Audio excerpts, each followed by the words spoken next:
IT grid chairman Ashok పై సైబరాబాద్ పోలీసులు lookout నోటీసులు జారీ చేశారు. ఈ మేరకు దేశంలోని అన్ని ఎయిర్పోర్ట్లను పోలీసులు అలర్ట్ చేశారు. అలాగే దేశం విడిచి పారిపోకుండా అశోక్ పై పోలీసులు ఎల్ఓసీ జారీ చేశారు.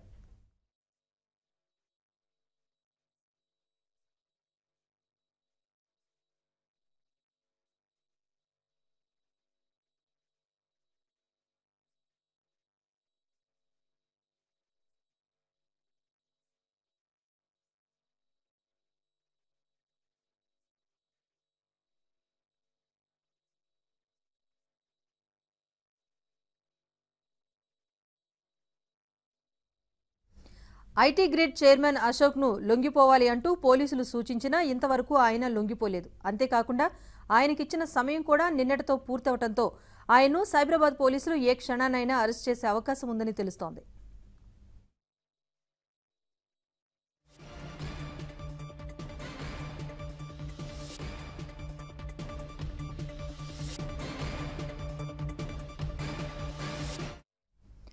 మరోవైపు ఐటీ గ్రిడ్ ఆఫీసులో సోదాలు కొనసాగుతున్నాయి. ఇవాళ మరికొంతమందికి పోలీసులు నోటీసులు ఇవ్వనున్నారు. మాదాపూర్, ఎస్ఆర్ నగర్, కేపీహెచ్బీ కేసుల దర్యాప్తు ముమ్మరం చేశారు. లోకేశ్వర్ రెడ్డిని మరోమారు విచారించారు సైబరాబాద్ పోలీసులు.